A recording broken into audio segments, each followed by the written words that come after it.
What do we got? So, from what you saw of Gabe Davis before now, and now you got your hand on him this offseason, what has he shown you in the first few months and now in training camp? I mean, you really never know. We obviously, Chad and Heath had a close relationship with him as a player, having coached him in Buffalo. So they're kind of vouching for the character and personality and things like that. But he's been a lot of fun just to add to the group. He brings a lot of humor, and obviously he brings experience. So he can communicate with those guys of kind of telling them what it's like. Because we do have a pretty young room. I mean, for the most part, besides Christian and Gabe, most of those guys are first or second year players that haven't played a lot of football in the NFL. So I think that kind of experience he brings to it, and then just being able to see, I think you've seen the last couple of days, the different catches he's had, the different situations he's been in, whether it's outbreakers, inbreakers, down the field type stuff, contested catchability. Those are the things you probably thought you saw, but we hadn't seen them yet live firsthand right here. And then Trevor just getting a feel for that timing of how things work with Gabe. For us, Luke Fortner has been put into kind of a unique position, 2-year starter. Obviously, Mitch Morse comes in to basically take his job. How has he reacted to that, and how will Mitch help him moving forward? Yeah, Luke's been awesome. I mean, just understanding that what we did in terms of developing our roster and improving the talent on the team overall.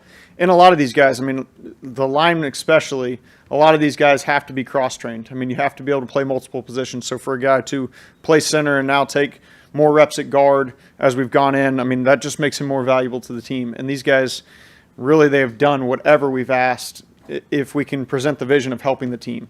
And so across the board on the line, we've had, I mean, Walker Little's played left tackle, right tackle, guard. He's done a number of things. Blake Hance plays every position imaginable for us. So there's a lot of those guys in that room that have that ability to do that. And, we appreciate that. And it brings, again, an extra value to the room itself, but our team as well.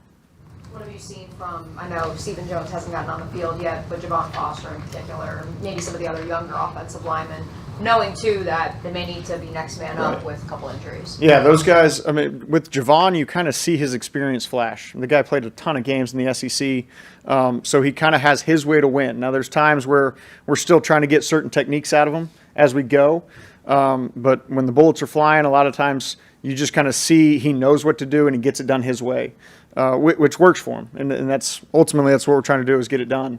But you see, he gets a number of reps, and fortunately, unfortunately, some of it's due to injury, but he's getting a ton of opportunity to play and show what he can do, and flash that experience for us to where he can become at some point in time for us, whether this season, early in the season, late in the season, a trusted resource for us in there.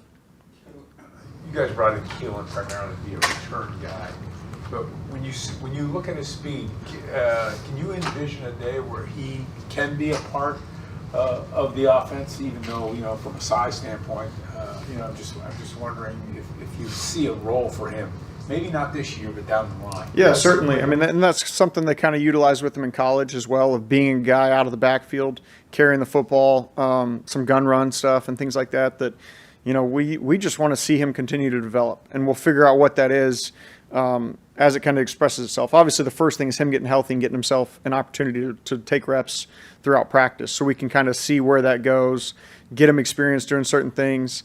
We do think he can be a weapon out of the backfield in the pass game, and then figuring out what that looks like as a ball carrier, what types of run he's good at, kind of where it falls in situations within a game of how we can use him. But the biggest thing, especially these guys that are offensive guys that play special teams, they have a jersey on game day. So we want to use everybody available to us. And so if they provide a value to us, we'll find a way to try to use them. As a follow-up, Trent talked a lot in the offseason about improving the physicality of this football team on both sides of the ball. Is it too, I know it's early. Do you feel like offensively that this offense will be better in that department this year? That's something we think we're heading in the right direction. That's something I don't know if you necessarily know until it's live action and we're playing football. But we're encouraged about where we're heading with that aspect of our game and our unit as well. So, that's something we want to see continue to develop as we get rolling. It's not just Trevor, but guys like Travis, I think it's Christian, Evan, have played together going in their third year now in your system. Do you see that sort of manifesting itself, confidence, cohesion, whatever? I think so, and I think a lot of it is kind of when we get in these competitive situations against our defense, as competitive as it can be, you see Trevor kind of pull out different tools within the offense, and those guys don't flinch at all. Particularly Christian and Evan. I mean, those guys are right there communicating really well, and then it helps to add an experienced guy like Gabe that kind of understands what that looks like, and then a smart guy like Brian being able to get in that situation. Now, we're just trying to kind of overexpose them to everything. This could come up. We'll show them video clips of, hey, we had this play called, Trevor got to this, the ball was snapped 2 seconds later, how quickly you have to communicate in this league. But that's something, we talk about Trevor growing within the system and taking ownership of it, and you kind of want to. Trevor can get you into whatever you need to, depending on the look or the situation as it goes, and we don't want the guys around him to flinch. We want them to just kind of react naturally or even anticipate that stuff as it goes. Is Brian Thomas Jr. Are you sure? Okay. Is Brian Thomas Jr. kind of coming out of his shell these days? I mean, from OTAs to now, what have you seen as far as his personality, if you've seen it at all? His personality is pretty consistent. He is who he is. He's not a guy that gives you a ton of juice, a ton of energy at times, but he's very locked in. He's very serious about what he does.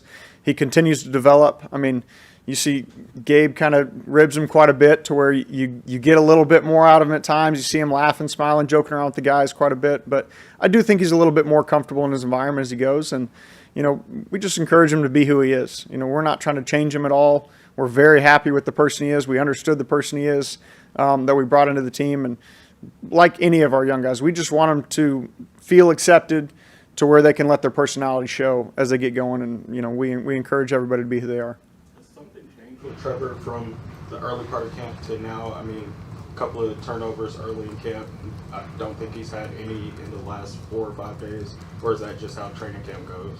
Yeah, I think that's just kind of how training camp goes. I mean, again, I know coaches mentioned it. We encourage them to kind of see what you can get away with. Not in a reckless way, but, if they play certain look, maybe we're not necessarily thinking a certain route, but right here, let's take a shot at it. And there are times we'll tell a receiver, if they play this, try this, he's going to let this thing go. And so there's some of those situations. There's some scenarios where we're working, maybe yesterday I think we had some 7-on-7 where it's 3rd and goal from the 11, 12, whatever it may be, and we're telling Trevor, hey, this is a chance to either extend a play where you're going to scramble in the red zone, or you try to be aggressive right here because this is a potential 4-point play, and you may rip this ball a little bit sooner than you would in other scenarios. But let's see if we can get this going, see if we can get the timing of how this looks against certain coverages.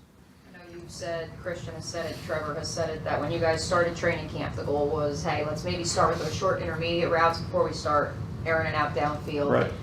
Is that frustrating, especially knowing Brian's skill set, that you're like, all right, we see the flash on this play or that play or a route on air, and then you say, okay, maybe we got to pull back a little bit and not be doing that because we want him to learn other facets of the game. I think there's an element to that. I think part of that, too, is just coach's vision for how to start training camp. I think just the experience of him planning training camp schedules and things like that, you want to think guys are ready to come play football the day they get here. Well, that's not necessarily the case. And I think part of it's the way the NFL's adapted with the acclimation period as we go.